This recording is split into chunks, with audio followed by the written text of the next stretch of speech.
amores, tudo bem com vocês? Eu sou a professora Vilma Mendes. Se você está chegando agora, seja muito bem-vindo. Se você já me acompanha, toque aqui. E nesta aula eu vou falar sobre os verbos abundantes. Um assunto que faz muita gente querer arrancar os cabelos na hora de resolver as questões de concurso público, vestibular ou Enem. Mas antes, se você ainda não é inscrito, já se inscreva, deixe o seu like, ative o sininho e, se puder, compartilhe este vídeo. Chego ou chegado?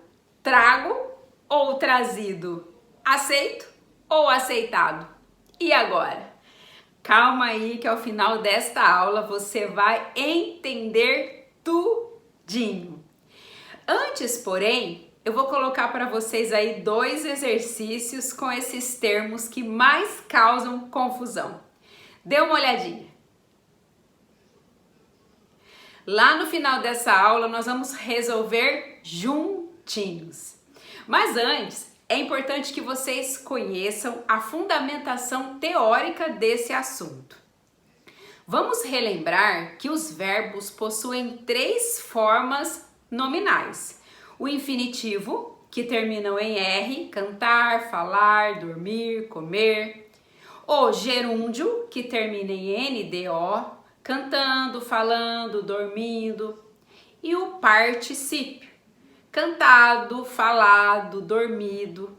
E é justamente sobre este último que nós vamos falar hoje, porque eles têm tudo a ver com os verbos abundantes. Essa forma nominal, o particípio, indica uma ação que foi concluída, ou seja, uma ação no passado. E quando falamos em particípio, nós temos os particípios regulares, os particípios irregulares e temos também os verbos abundantes, que são os que nos dão trabalho.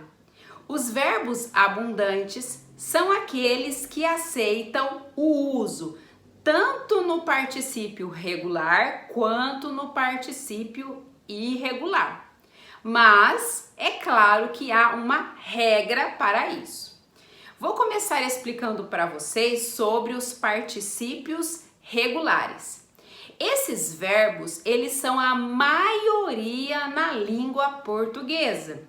E como funciona? Quando eles terminam em ar, ou seja, os verbos da primeira conjugação, e aí eles vão para o particípio, então eles vão finalizar em ado. Por exemplo, cantar, cantado, estudar, estudado, falar, falado. Quando eles terminam em er, ou seja, os verbos da segunda conjugação, então eles terminam em ido. Comer, comido, viver, vivido, correr, corrido. Já os verbos da terceira conjugação, os que terminam em ir, eles também finalizam em ido. Partir, partido, dividir, dividido, sair, saído. Todos os verbos regulares, eles finalizam dessas formas quando eles vão para o particípio. E como eu disse, os verbos regulares são maioria na língua portuguesa. Mas também existem os verbos irregulares.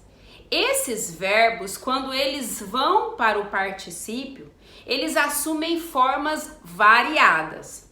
Eu vou colocar alguns exemplos para vocês. Abrir, aberto. Dizer, dito.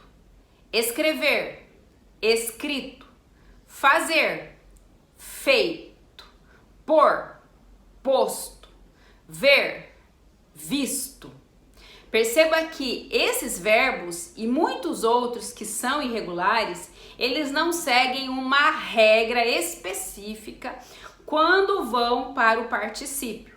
Por isso, eles são chamados de verbos irregulares.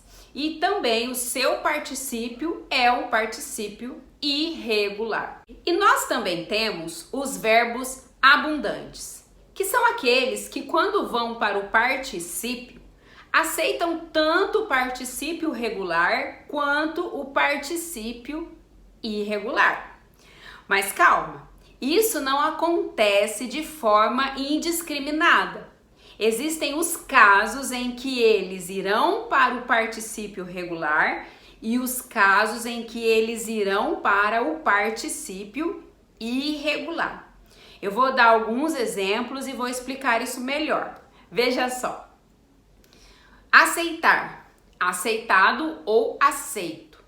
Juntar, juntado ou junto. Acender, acendido ou aceso. Prender, prendido ou preso. Inserir, inserido ou incerto. Exprimir, exprimido ou expresso. Mas quando é que eu devo usar os verbos no particípio regular e no particípio irregular? Veja, vocês devem usar os verbos no particípio regular quando o verbo que estiver acompanhando esse do particípio forem os verbos ter e haver. E vocês devem usar os verbos no particípio irregular quando os verbos que o estiverem acompanhando forem os verbos ser e estar. Eu vou mostrar na prática. Ele não havia aceitado o convite. Verbo haver, particípio regular. O convite foi aceito pelos alunos. Verbo ser, o verbo foi é uma variação do verbo ser. Verbo ser, o verbo está no particípio irregular. O policial tinha pegado o bandido.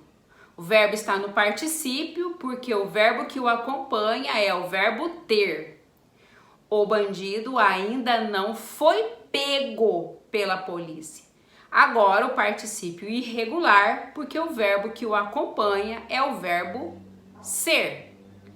Ele não tinha ganhado nada no sorteio. Verbo no particípio, porque o verbo que o acompanha é o verbo ter. O brinde ainda não estava ganho. O verbo no particípio irregular, porque o verbo que o acompanha é o verbo estar. Agora vamos corrigir aqueles exercícios que eu apresentei para vocês no início da aula. E então eu vou explicar para vocês a situação especial dos verbos chegar e trazer, que muita gente faz confusão, justamente por essa situação dos verbos abundantes. Vamos lá. O comandante não tinha chegado no quartel. Por que chegado? Porque o verbo chegar, ele não é um verbo abundante. O verbo chegar é um verbo regular. Quando ele vai para o particípio, ele termina sempre em ado, chegado. Ai, professor, e a forma chego não existe? Existe, mas somente na primeira pessoa, no presente do indicativo. Por exemplo, eu sempre chego atrasada. No particípio, então, o verbo chegar, ele é regular e termina em ado, chegado. Quem tinha trazido os livros? Mesma coisa. O verbo trazer, ele não é abundante. Ele é um verbo regular. Quando ele vai para o particípio, ele também termina em ido, trazido. Ai, professora, e a forma trago não existe? Existe. Mesma coisa, somente na primeira pessoa, no presente do indicativo. Eu sempre trago meus livros. Essa foi então a nossa aula de hoje. E aí? Entenderam tudinho? Tiraram as suas dúvidas sobre os verbos abundantes de uma vez por todas? Comente aí. Comente também se você gostou da aula e deixe sugestões para os próximos vídeos. Sucesso para você, um abraço da professora Vilma Mendes e até a próxima aula.